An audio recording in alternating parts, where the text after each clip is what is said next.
Hello all, I'm Kalen North, and today we're going to be doing another level 6 adversary matchup. I'm going to be playing Ocean's Hungry Grasp against England 6.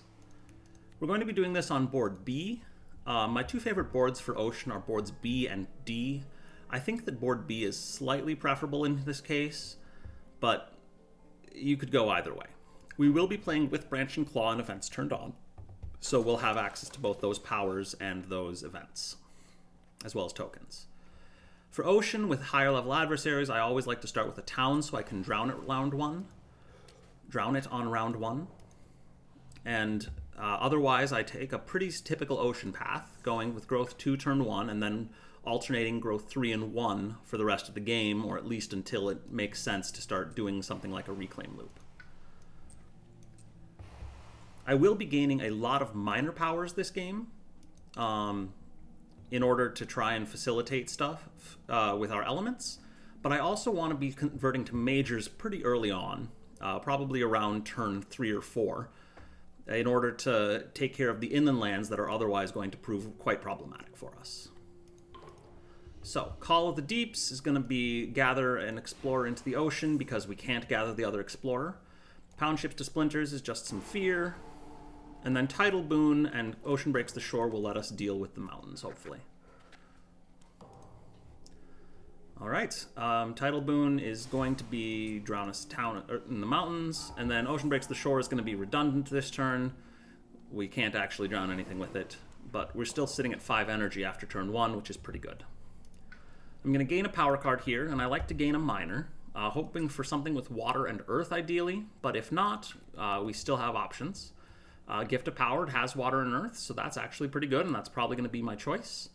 Portents of Disaster can be nice because we do like to rush fear against England, and it has moon and air, which can be useful for generating additional fear with our left innate. Fire in the Sky is a good defensive power, though it's not elementally great for us. The air element is kind of nice, and the Strife can be really nice, especially when paired with some other powers. Uncanny Melting is going to be pretty underwhelming. Sacred Sites with Ocean are usually a little harder to get, just because of the tides moving in and out with their growth options. And getting a tiny bit of fear and a blight removal for 1 energy is not going to be the most important, given that we have useful defend cards. So I'm going to take Gift of Power just for the drowning potential, as well as the extra powers it's going to give us. And then I'm going to place a Coastal Presence in land 1, and a Coastal Presence I'm going to push from the ocean into land 3, because we still don't need any Sacred Sites, but I do want to have a presence in all the coastal lands if possible. Play all 3 cards. That's going to give us our second tier of Ocean Breaks the Shore and let us take out a city this turn. Whether we do that in land 1 or 2 is going to depend a little bit on where the invaders explore. But we are going to defend in land 3 with Grasping Tide and let that town get taken out by the Dahan. So, Grasping Tide. When exploring, we get to place a town instead of an explorer, so that's slightly obnoxious, but hopefully we get wetlands so that we can do that in the coast. Beasts Provoked, we get to throw an extra beast onto the board into a land that has a town. I'm going to go ahead and put that in land 6, just in case there's some other utility we get with beasts later on. Spread them out a little bit. Most beast powers we might use can gather 1 beast, and whether land 5 or 6 is the bigger problem, we're not going to know yet. And then Canny Defense isn't going to be too relevant here. It's always nice, but a little bit overkill in this case. Alright, they explore in the wetlands, so we get to put a town there. And then I'm going to start by using Gift of Power, see what we get as a minor. Enticing Splendor is nice. It lets us pull towns into the ocean. Promises of Protection is nice for getting us inland counterattacks, which we normally can't do. So, for example, pulling 2 Dahan into land 7, which we still might not actually be able to do because we didn't set up a Sacred Site for that. We could take an odd turn and instead of reclaiming next turn, go ahead and use growth 3 again if we take Promises of Protection, which might be worth doing just to get land 7 a little more under control. Call to Ferocity isn't going to be too useful in this matchup. Dahan movement can be nice. Pushing things into the ocean can be nice. but we're already very strong on the coasts, and we only get range 1 with it as opposed to range 2 with Promises of Protection, so it doesn't help us deal with the inland as much. Renewing Rain has really nice elements with that water and earth, but again, it's blight removal, it places wilds potentially, and it's just not going to be... It's going to be underwhelming in the England matchup because of the adjacency builds, and because we have a fairly slow adversary, and so we can afford to take more blight. So for me, this one's really down to Enticing Splendor versus Promises of Protection. And I think that my pick is going to be Promises of Protection, because I really want to deal with land 7 and keep the inland as under control as possible. So I'm going to do that and take a slightly odd pattern next turn. Then Ocean Breaks the Shore, I get to drown a city. I'm planning on drowning the city in land 2 now. I was originally going to drown the city in land 1, but because I did the Promise of Protection play and I'm not going to reclaim next turn, I'm going to want to take out the city in land 2 because I probably won't have a defend power for it. So we'll drown the city. We'll swallow the land dwellers. I am going to do that in land 1, taking out the town and a Dahan. The Dahan is going to be an unfortunate casualty here, but we really want the more energy rather than just trying to kill the lone explorer in land 2.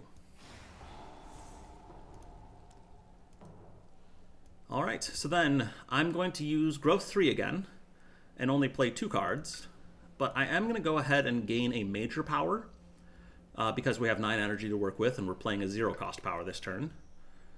And we've got some fun choices. Alright. Dissolve the Bonds of Kinship is one that I'm usually underwhelmed by. It does get rid of 2 buildings, but it can also accidentally hit Dahan, and it throws explorers everywhere, which is not great. Indomitable Claim is great for the proliferation as well as for the Defend 20, as well as for letting us get inland with Ocean, which we normally can't do. Instruments of Their Own Ruin is an excellent major power, letting us potentially strife a city and take out a town with it, which we could use to do something like solve land 6, more or less, although we don't have the Dahan in place for it yet, but we could get them there with Promises of Protection. And then Cleansing Floods, I actually really like on Ocean on this board because we can use land 1 as our source for it, and we can clean up Blight in, say, land 5 while also taking out a city. And if we can Threshold it, which we probably can get to 4 water with Ocean, we can take out far more than just 1 city with it. I'm torn here between these 3 powers. I think that given the current board state, we're going to Promises of Protection in land 7, and let the Blight happen there, but take out the buildings, the building and the Explorer. I'd really like, I think, to try and do something about that adjacency build after that. And that makes me think Cleansing Floods is going to be the most useful, because it'll let me take out a building in land 5 as well as clean up a Blight. It's also, I think, got the highest ceiling for the remainder of the game, and we're already getting an extra presence somewhat by taking this unusual growth pattern, and so Indomitable Claim isn't quite as appealing as it normally would be. We also don't have anywhere we really need to defend 20 this turn. If we could reach land 7, we would do it, but we are going to be using it probably in something like land 6 or maybe even land 5, and it just is going to be a little underwhelming there. So I'm going to take Cleansing Floods. I'm going to go to my discard pile, and I'm going to go ahead and forget, probably Call of the Deeps here. I'd rather keep Gift of Power to help me fuel future turns and delay the reclaim a little bit. But Call of the Deeps is going to be more or less the least useful power because we're not really going to be able to deny adjacency builds very often with against England. So Call of the Deeps goes away. We add a presence. I'm going to add that presence to land 1. And then I'm going to push a presence into land 2. That'll get us the Sacred Site we need for land 7, as well as setting us up, hopefully, for powerful future turns with some of these cards. So I'm going to finish playing cards, Promises of Protection, pull 2 Dahan into land 7. And then we get Search for New Lands. I don't believe that does anything right now. Distant Hunt will let us deal a ping damage somewhere, and Canny Defense will actually save us a Blight. So no lands with at least 2 explorers to select. As far as the ping damage, I'm going to go ahead and push the beast from land 5 into land 6, take out the explorer, and we'll move on from there. We add a strife in a land with at least 2 invaders, so I guess we strife the town in land 5 because there's no point really in strifing in land 7, as we've got the defense from canny defense. And we actually denied a build in land 3 there, which is kind of crazy. So that's nice. They explore in the jungle. We want the capital on the coast, ideally. But that isn't always going to be the case, but almost always we're going to do a better job of killing buildings and things on the coast. So we'll Cleansing Floods in land 5. I'm going to destroy the city and take out the Blight. And then this turn, we're going to reclaim. We have 6 energy to work with. We're going to be taking a big Ravage here in land 1 and in land 6. I'd really like to do something to stop the adjacency build in land 7 if I could, but that's going to probably require drafting another major and taking a gamble on it.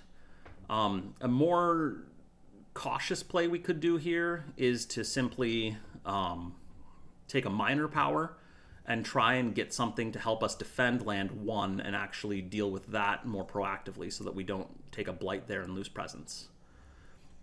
I think the biggest question is actually going to be, do I want to play Cleansing Floods this turn? And because we can get to 4 water pretty easily, Cleansing Floods this turn is potentially going to be really, really nice. So I'm going to go ahead and gain a minor power, see if we get something for defense that we can use in land 1. Confounding Mists technically would work. Tormenting Rotflies, the disease is nice, the extra fear can be nice, the limited targeting is not great. It's got underwhelming elements. It's just not going to be the one for us this game. There's some times when it's going to be perfect, but just not this game. Poison Dew, destroying explorers is really not the goal against England. We want to focus on buildings. If we were against, say, a France, it would be a lot more appealing, but here it's just not going to do enough. Pull Beneath the Hungry Earth is the damage power. Damage powers tend to be underwhelming against England because of their buildings getting bonus health, and this one requires presence discs in the land, which means it's only really useful on the coast. So even while it has great elements for us, moon, water, and earth, it's just not going to do enough in this matchup. Confounding Mists is really nice for a couple of reasons. One, it defends, but also it can just push things into the ocean if we use the second mode on it. So we're going to go ahead and take that and reclaim or gather presence back into the ocean. I'm going to gather from land 2 so that we have presence in each coastal land. And then I'm actually going to go ahead and play Confounding Mists, Grasping Tide. Oh, no, I'm not going to do that because then I can't afford to play Cleansing Floods. So we'll Cleansing Floods, and then we need to play our 2 0-cost water powers and 1 of Grasping Tide or Confounding Mists. I'm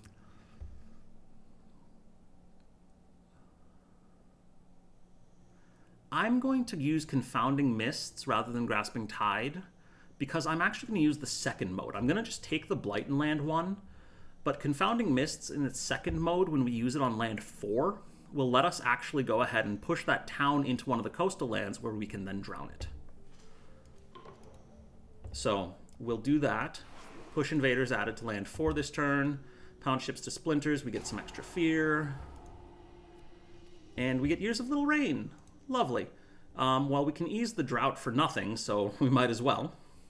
And then we get to add a presence. I'm going to go ahead and go from the bottom track here, because we do have enough cards that we can pretty realistically hit 5 useful card plays in the near future.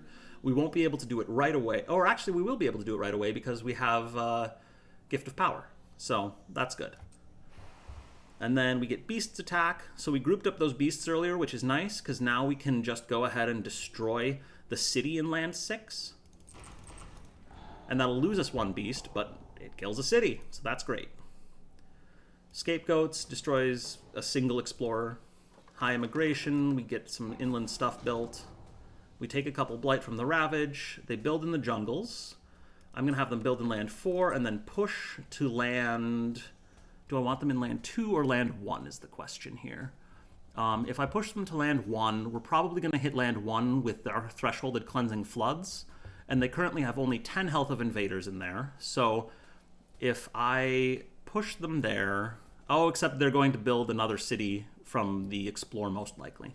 So I'm going to push them into land 2, where we can still pretty easily take care of them, but just let the extra health in land 1 get solved by Cleansing Floods.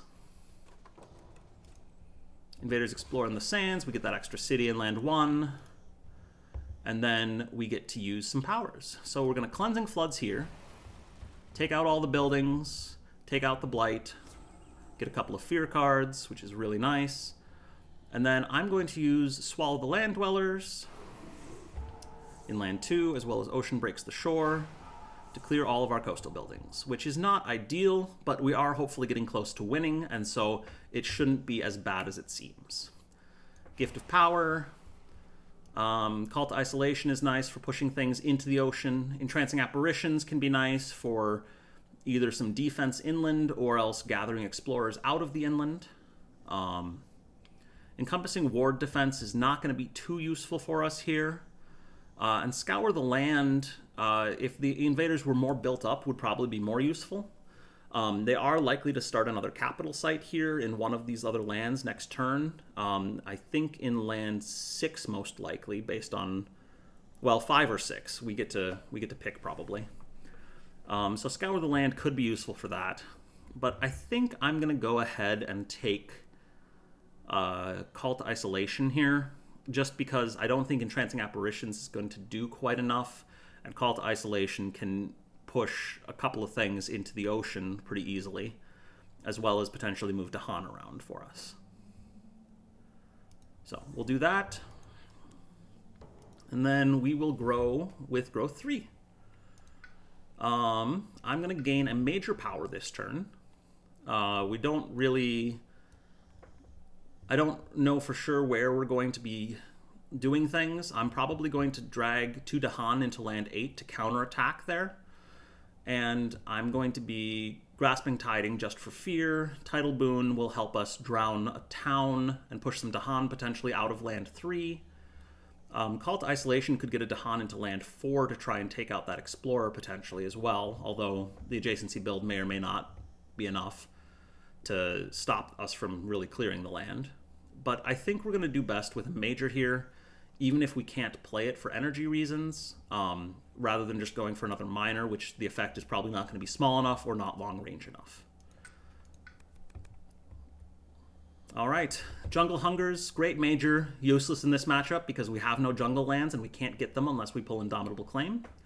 Unrelenting Growth is an interesting one, would really help us clear our tracks out, but we have cleared our bottom track already, and so it's just going to rush our top track, which gets us some elements and gets us some energy, but I don't think that's going to do enough to actually help us out, because what we really need right now is to clear the inlands. The Land Thrash's Infurious Pain could be really nice if we had more Blight on the board, but right now we are actually doing really well on Blight, and so... because of having had Cleansing Floods. So I'm inclined to take Entwined Power, which is a very good card. It has good elements for us, and most importantly, it's going to let us get a bunch of power cards. We can either grab a couple of majors with it, or we can try and gather or get some minors. We're probably not going to be able to threshold it because I don't think we've been taking many powers with Plant. Yeah, just Gift of Power so far. But... in the rare game where we do have plant powers, it would also be really, really cool in that situation. So I'm going to take Entwined Power. I'm going to go ahead and forget Swallow the Land Dwellers because our coasts are so under control right now that we really aren't going to use it very much with its limited coastal targeting. And I'd much rather be focusing on inlands at this point. So add a presence to a coastal land. I'm going to go into land 1, get a Sacred Site back there, and push a presence from the ocean. I'm going to go into land 2 and get a Sacred Site there. Then play all 5 powers. The other advantage of Entwined Power is it only costs 2, and so we can actually use it this turn. So finish playing cards. Then, Promises of Protection we were going to use on land 8. pull in 2 Dahan. They'll survive the Ravage. We will get a Blight, but then they can counterattack and clear the land. Grasping Tide just gets us Fear, and that's it, which is sometimes enough. Call to Isolation. I mentioned pushing a Dahan into land 4. The other use would potentially be to push a Explorer from land 3 to stop the build, but we actually want them to build in land 4 right now because we could use the energy. So I'm going to push a Dahan into land 4 rather than drowning the Explorer. Pound ships to Splinters, and then Entwined Power. The real question with Entwined Power here is, do we gain 2 minors or do we gain 2 majors? I really want to gain 2 minors because 2 majors is going to be 2 card forgetting 2 cards, and we're really low on energy, and so I'd rather see something from the minor deck that's cheap that we can use and spam, alongside our already fairly good major of Cleansing Floods. So we'll see what the minor deck has for us. All right, we got some interesting ones here. Elemental Boon is probably going to be one of the picks, just because we want to look at being able to threshold things. We want to get our innate powers up. Sap the Strength of Multitudes is also very good with Defend 5 and the potential to increase its range so we can actually defend inland lands with it. Prowling Panthers isn't going to do too much. We've only got 1 beast on the board at this point, and it's not in a mountain or a jungle. And the card is a little bit underwhelming in other aspects, such as its elements for Ocean, so it's probably not going to be something we try to take. Call of the Dahan Ways is really interesting to me in that I'd love to get more Dahan, but I don't really have the Dahan I need in the right places to use Call of the Dahan Ways. So, as such, it's a little less appealing to me than Sap the Strength of Multitudes. If there are towns and explorers on coastal lands, I'd rather be drowning them than turning them into Dahan, and I'd really rather have the defense for something like a land 5 Ravage next turn. So I'm going to take Sap the Strength, and I'm going to take Elemental Boon. And putting down roots. All right, we replace an explorer with a town. I'm going to actually do that in land 4, of all places, but the reason for that being that we get Drive Off the Interlopers with this, and then we can push that town into the coast where we can drown it. So I'm going to go ahead and do that in land 4. Stricken prevents the Ravage in land 5, which wasn't going to Ravage, so not the most useful. But then we can push this town into land 2, I think. If we go to land 3, they build a city, which actually is nice. We want to go into the land 3, because we want them to build a city we can drown with Ocean Breaks the Shore, and then Tidal Boon away the town. Alright, we may add a Strife in a land with or adjacent to beasts. Invaders skip their normal explore and build in lands with beasts. So if we add the Strife to land 8, that will prevent the Ravage from happening, which we don't really want to do. We're happy to take the Blight in exchange for destroying the buildings. So I think that I would much rather put the Strife in land 7 or 6. I'm going to go ahead and do it in land 7, just because it's a little harder to reach. Land 6 has an adjacency to the coast. Land 7 is more inland.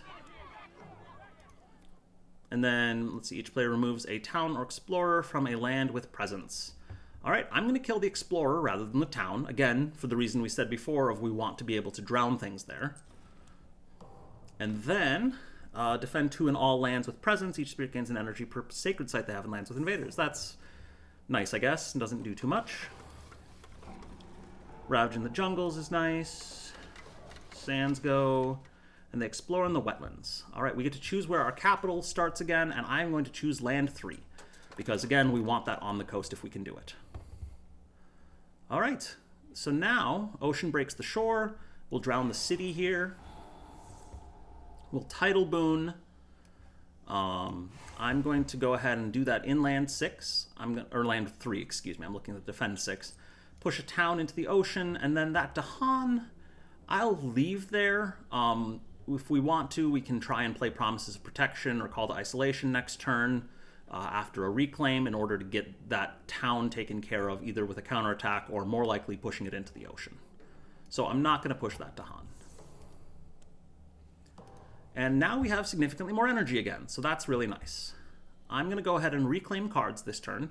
We could just try and gain another power and play 3 cards again, but I think we're going to be happier getting back something like our Cleansing Floods power so that we can do something about land 7 or 6 here, or possibly even about land 5. So we'll do a reclaim. I'm going to gain a power. I'm pretty happy with the majors we have right now. I might try to gain another major next turn, but I am going to go for a minor at this point. And we got a couple options again. So Veil the Knight's Hunt is nice for getting Dahan motion, especially inland. We could push some Dahan from land 8, for example, into land 7. We also have Promises of Protection to help with that. But could still be useful to have Veil the Knight's Hunt to do some more pushing. Guardian Serpents gets us a little defense and adds more beast tokens. Elements are a little interesting with being able to do Moon and Earth, but not the most useful for us. Gold's Allure could let us grab some stuff into land 2 and add Strife to it, but I think is going to be a little underwhelming here. And Drift Down into Slumber seems really nice to me because we have a Sand Ravage coming up that we would love to defend here. We can pull in some Dahan, defend it with Drift Down into Slumber, and then take out the city as a result. So I'm going to do that, and then I'm going to gather a presence into each ocean. I'm going to pull from land 2. As to why, no particular reason. Land 2 is probably the most redundant, though, for targeting, and we only have 1 Sacred Site power that cares, which is Promises of Protection, which is going to hit land 5, and we can do that from any of our lands.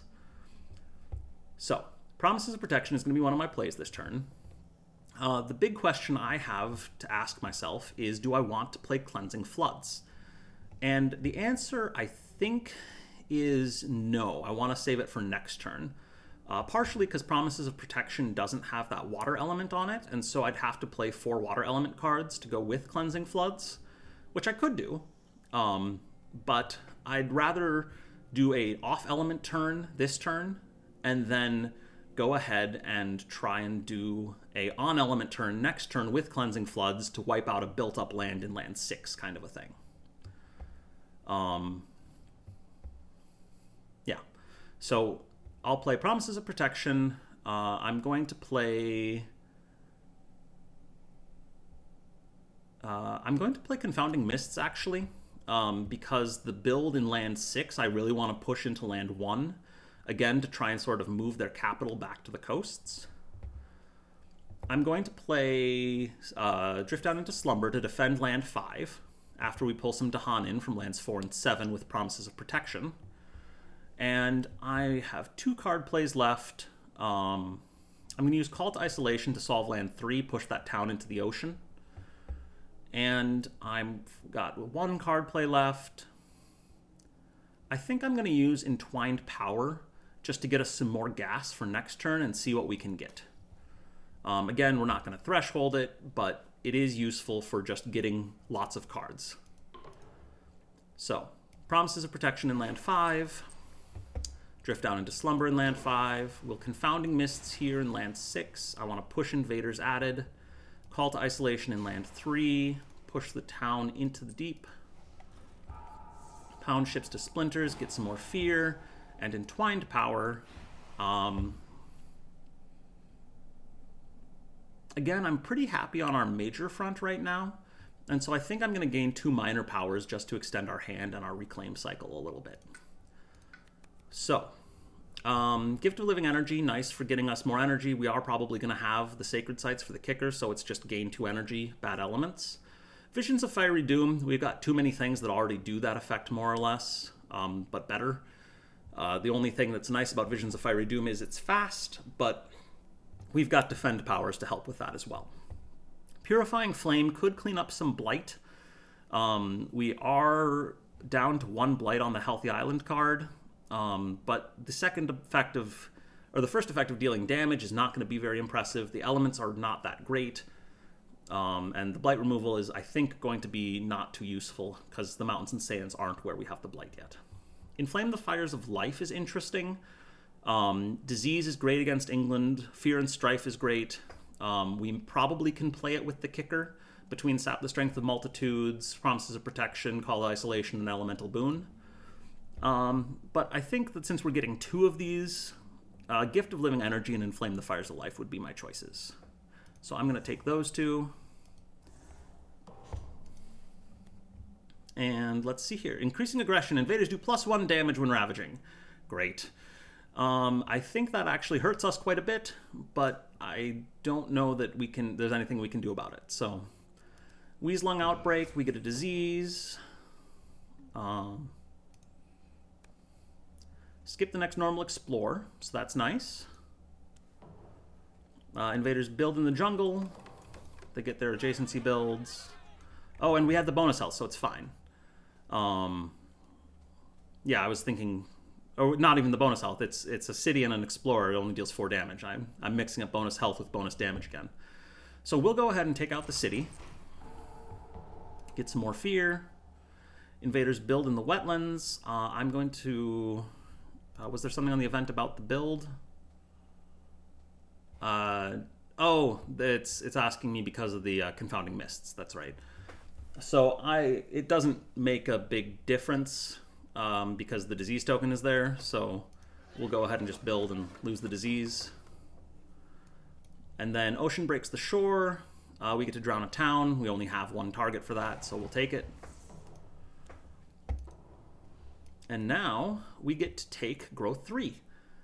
So this time I am going to go for a major because we only have Cleansing Floods and we have 12 energy, so we can probably afford to play 2 majors this turn. And with the variety of elements we have in our hand, hopefully we can kick 1 or both of them. So we'll see what we get. Oh, some nice choices. So Flow Like Water, Reach Like Air is amazing here. We can almost certainly threshold it because of Elemental Boon, and it can drag cities into the ocean, which pretty much no other power can do. Pyroclastic Flow is going to be less useful because mountains are not really placed well for us. The kicker is really hard to do. Cast Down into the Briny Deep could enable us to do a Sacrifice Victory if we can threshold it, which we're probably close to, but not quite there. But we probably can get a regular victory, and so why would we cast down when we don't need to? Rapid Wings of Sunlight would be nice for getting some extra defense as well as Dahan motion. I don't think we have the elements in hand right now to kick it very easily. I suppose we could with Elemental Boon, but then I think we potentially miss out on Cleansing Floods kicker. But Rapid Wings of Sunlight will get us the defense we need in land 6. And if we can kick it, we can set up major Dahan counterattacks. So I'm going to go ahead and grab Rapid Wings of Sunlight. I'd like Flow Like Water, Reach Like Air more if the invaders were still built up on the coast. But again, we've managed to clear the coast so much that they're just under control there. I'm going to Frigate Drift down into Slumber. It was nice while we had it. It's not going to be too useful from here on, just because we're close to winning and we really want to just rush damage and fear at this point. So, add a presence to a coastal land, we get a water element. I'm going to go ahead and do that in land 1, and push a presence into land 2. Putting the triple presence in land 1 in case something goes wrong. We should be able to defend it this turn, and not actually take a blight there or anything like that. But in case something went wrong, we have the extra presence, so we're still well built up there to do drowning and things like that. The bigger question, I think, is do I want to try and kick Rapid Wings of Sunlight, or do I want to try and kick Cleansing Floods? Cleansing Floods, if we build it up, can clear out land 6 nicely. But Rapid Wings of Sunlight can also do a lot to land 6 at a lower cost and let us try and threshold Cleansing Floods next turn in order to take it out. So I'm going to do the Wrap plan instead, which means I want to get Sun, Claw, and Air. So we're going to have to get the Air from Elemental Boon. I want to defend land 1 somehow, and that's probably going to be best accomplished with Sap the Strength of Multitudes here, because then that gets us the Claw or the animal we need for Rapid Wings of Sunlight. Gift of Living Energy to help us build up for next turn, and then finally I'm going to play... because it could be kicked, probably, or thresholded rather, Inflame the Fires of Life would be pretty good here. We're not going to get any drowning if we do this, or if we do get drowning, we're only going to drown a town. But I think that's still better than doing like a Gift of Power type play, because If we leave these 4 cards in our hand, we can gain another power next turn, Threshold, Cleansing Floods, and do a bunch of other stuff, hopefully. So we'll finish playing cards. Elemental Boon is going to get us the air we need for Rapid Wings of Sunlight, but it can also get us water and probably earth. So that gets us a drown. So air, water, and earth. And then Rapid Wings of Sunlight should be thresholded. We can gather Dahan from land 5 into land 1, and then fly them into land 6. A little roundabout way of doing it, but it works. Sap the Strength of Multitudes in land 1 for the defense. Gift of Living Energy on ourselves for a little more energy. Get some fear with Pound Ships to Splinters, and see what our event is. Farmers! Farmers seek the Dahan for aid. Okay, this is a bit of a pain. We could...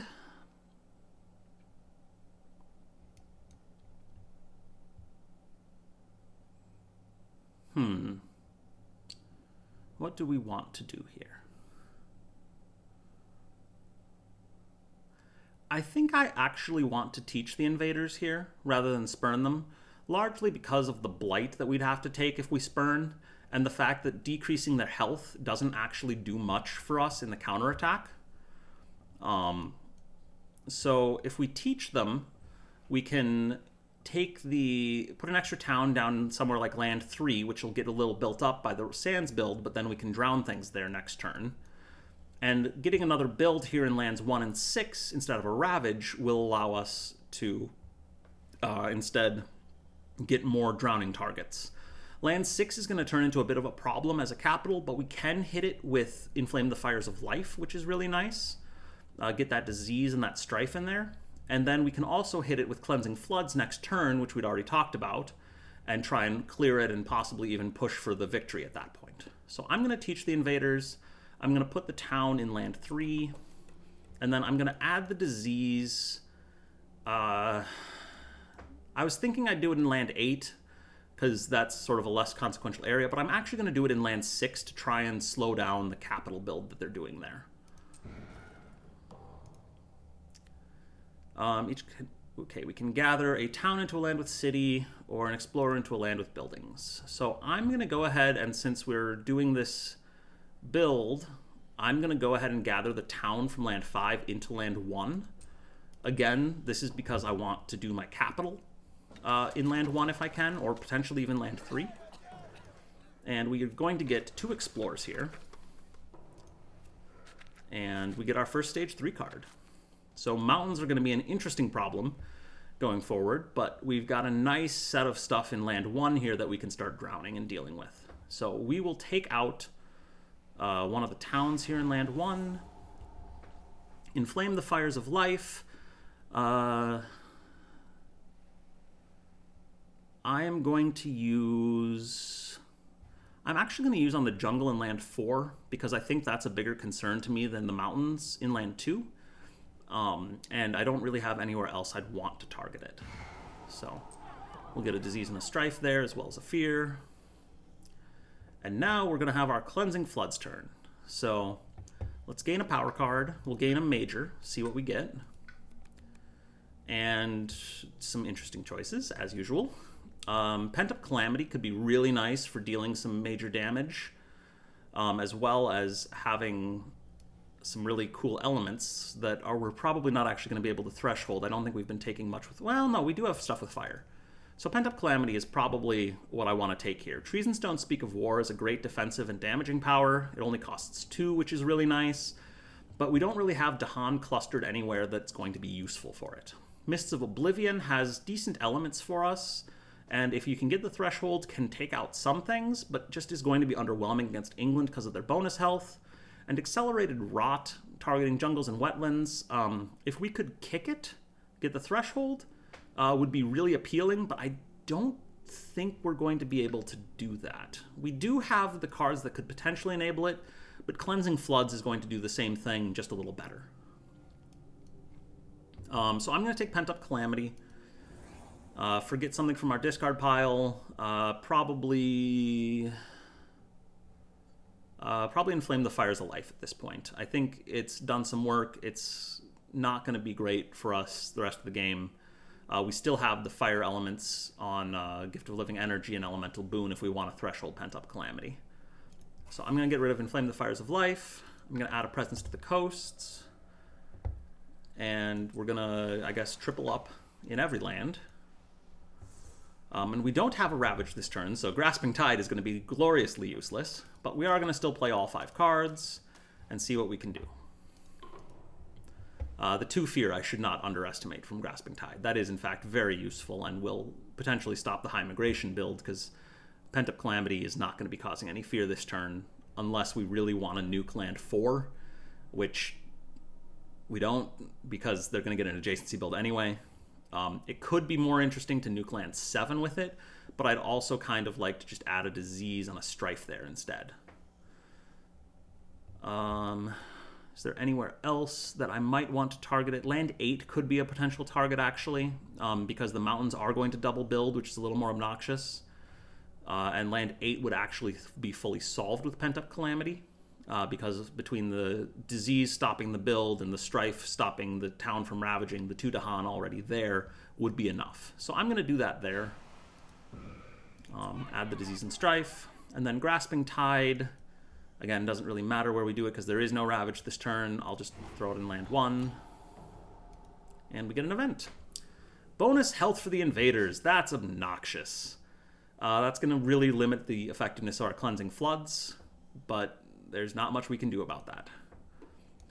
Fortunately, we do have a coastal land with Dahan for that kicker, which is nice. And then we choose different land with Dahan, 1 damage per Dahan there. Let's see. Cleansing Floods is going to deal 14 damage. I'm planning on targeting land 6 with it. And so I guess we don't have anything else that's going to deal damage this turn. So it's really kind of pointless. I guess we'll take out the Explorer in land 8 and deal the damage to the town there. But it just isn't much.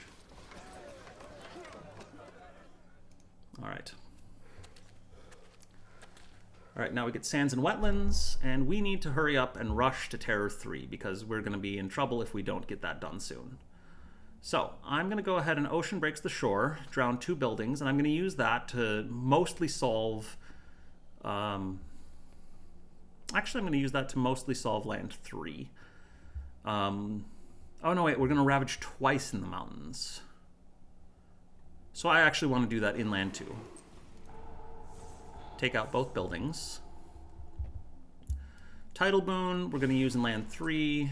Get the town into the ocean. Get the Dahan into land 2. And now we just need to clear out the rest of the cities. So Cleansing Floods we'll use here on land 6. And Gift of Power, we will gain another minor power. At this point in the game, I think that most of what we're going to do is try and win off of majors. So we're going to try and get lands 1 and 7 clear of cities, and potentially take out land 3 on the Ravage in the near future here. So what we take is, I think, not going to be super relevant. Dark and Tangled Woods could defend land 2. Teeming Rivers could clean a blight somewhere. Actually, no, it can't clean a blight anywhere. It could add a beast, but is just not going to do much. Song of Sanctity, again, not going to do that much. So Cycles of Time and Tide might be nice for getting another Dahan on the coast, but I'm going to just take Dark and Tangled Woods, I think. Actually, no. I am going to take Cycles of Time and Tide, because we had Rapid Wings of Sunlight, which we can use to get some Dahan flown into land 7 and try and take out that city on the Ravage, as well as getting defense there, which is important. So we're going to gain a power card. Goodness, what kind of power card are we going to gain? I think I want to take a major here, but our hand is very full, so we have a lot of freedom in that. I'm going to take a major and see if I can get something good to solve land 7 or 1, and I think I just did. Insatiable Hunger of the Swarm is ridiculously powerful. And I think we can threshold it, because I think we've been getting a lot of animal powers this game, as well as some air powers. So I'm going to take Insatiable Hunger of the Swarm. The rest of these are nice. Tiger's Hunting in particular is cool, although useless in this game because we don't have presence in jungles again. Death Falls Gently from Open Blossoms is nice, but again, slow power. Savage Transformation is kind of underwhelming usually. Getting Explorers replaced with Beasts is not going to be our path to victory. So we're going to go on Insatiable Hunger of the Swarm. Goodness, if I could say the name of the card. And then I'm going to go ahead and forget... my hand is too big. So I'm going to go and forget... I think... Tidal Boon? I don't know that it matters too much what I forget here. So I'm just gonna pick Tidal Boon and keep moving on. Because this England game has already gone very long. Let's pull a presence out of the mountains here in Land 2. Doesn't make a huge difference which one again. And then we're going to play Insatiable Hunger of the Swarm. We're going to try and use that on probably lands 7 and 5. And then I want to play enough to threshold it. So I think I want to do Pent-Up Calamity. I'd like to do Rapid Wings of Sunlight potentially, in case Insatiable isn't enough to... Well, Insatiable's going to clear almost everything in land 7, so that's actually probably not necessary to do Rapid Wings of Sunlight this turn. We can save that for next turn. I'll play Call to Isolation. That's going to help us potentially get rid of these 2 Explorers in land 2. And let's see. What do we still need to threshold it? 1 more animal power. I think... I could play Promises of Protection, I suppose. I think that'll be good. And then... Finally, with our last card play, I haven't been doing anything to get Pent-Up Calamity kicked or thresholded. That's probably fine. I don't think that we need it to be thresholded.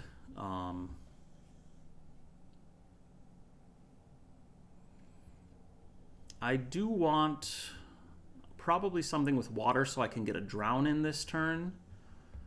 And...